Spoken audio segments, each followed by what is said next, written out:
Hey, what's up you guys, and welcome back to another video. Today I'm going to give you a speed build of a pet owner's house, specifically a dog owner. This build is inspired by Brindleton Bay because I built it there.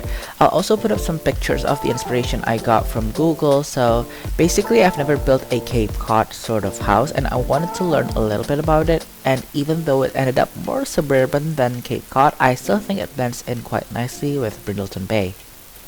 Also, this build is a limited pack. I used only cats and dogs and the base game. Actually, at the beginning I thought I wanted to make the building to be limited pack but the furnishing not, but I thought I wanted to challenge myself a little bit because lately I've been stuck using the same CC all over again without relying much on the Max's items, so I ended up building this entire thing using limited packs so it's easier to download if you ever wish to.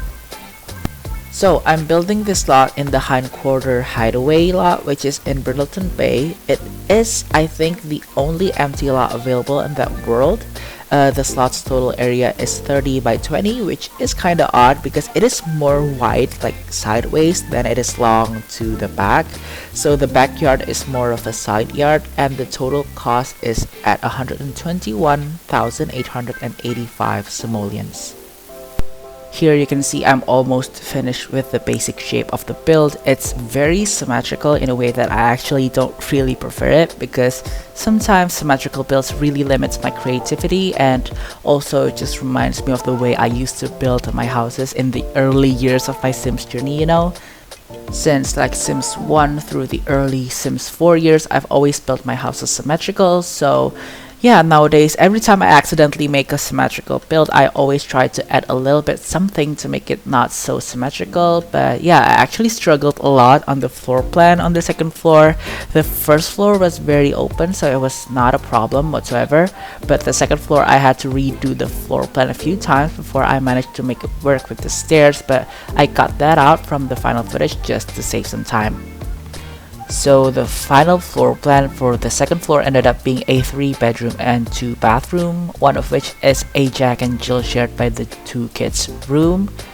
That's the only reasonable layout that I can manage with this shape for the second floor, and even though the front of the build ended up having windows for the 2 bathrooms and the kids' room, I think it turned out quite nice.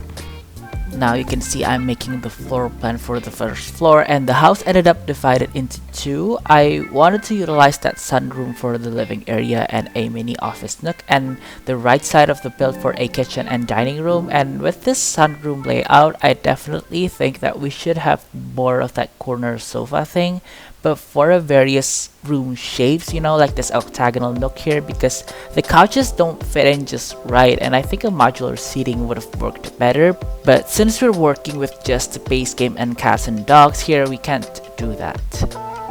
Like right here, I'm struggling to put the corner sofa so that it fits with the wall but doesn't clip to the outside wall, but in the end the curtains actually helped with masking the ends of the sofa not going all the way to the walls. I also went with this octagonal coffee table. I think it ties in the room nicely with the shape of the coffee table mimicking the actual shape of the room. Also, I ended up making a desk nook here at the end of the living room. This is for the parents because I think I put a desk and a computer in each of the children's bedroom. Also, with the living room layout, this look weird because it kind of looks weird with the sofa being so close to the sunroom like that. It kind of makes it redundant, but yeah, I don't know. So I used the fireplace with the mirror on it from Cats and Dogs and raised up a wall TV to cover up the mirror part so it looks as if it was mounted on the fireplace. To do this though, you need to delete the wall behind the fireplace, otherwise the TV would just snap to the back wall. Here you can see I'm just putting in curtains, and I really like these curtains from Cats and Dogs, and I used the light blue shade I think all across the first floor, but I think it's like for medium height walls only, so that was a little bit disappointing because I cannot use it on the second floor, and I don't know why. Like, why is the curtains for the short wall height that short? Like, it's only a window length, so there's just no way that I can use the same curtain for a short wall height.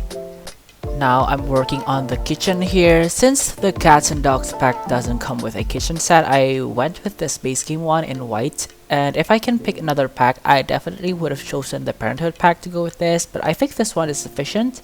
Oh, and one thing, I struggled with the backsplash. I couldn't find a tiled wallpaper that suit my taste, so I just went with this bluish tint that would go well with the wallpaper of the rest of the house. I left the kitchen fairly empty because after putting in all the curtains, I actually went back to putting clutter for the rest of the living room and the office space first, as you can see, before fixing the layout and cluttering the kitchen. I didn't do much with the kitchen since this is a dog owner's house. I did put a pet snack above the shelf. I also used that mug rack that I never ever use ever, along with a microwave to make it feel more homey.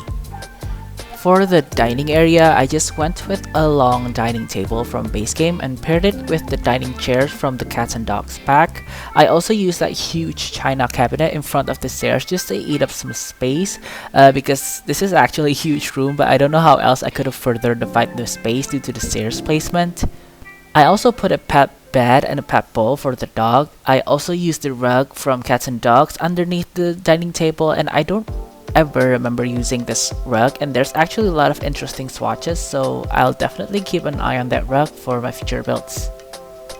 Here I'm just putting in some more clutter items, a trash can for the kitchen, a plant next to the door to the toilet, some more kitchen clutter, and also dining room clutter, which took me surprisingly long to figure out the layout that I wanted for it.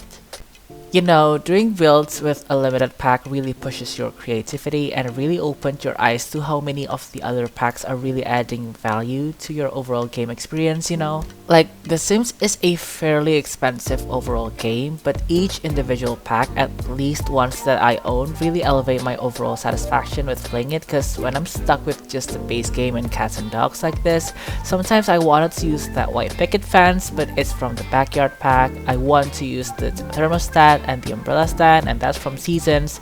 That awesome kitchen set, that's from Parenthood, so I actually get to appreciate more for what each of the pack actually gives to my gameplay. Here I'm furnishing the downstairs bathroom, which is actually a full bath. I thought that I wanted to put into consideration that they have a dog that lives downstairs, so this bathroom has a shower top combo, specifically so the dog can get a bath here rather than bringing it upstairs.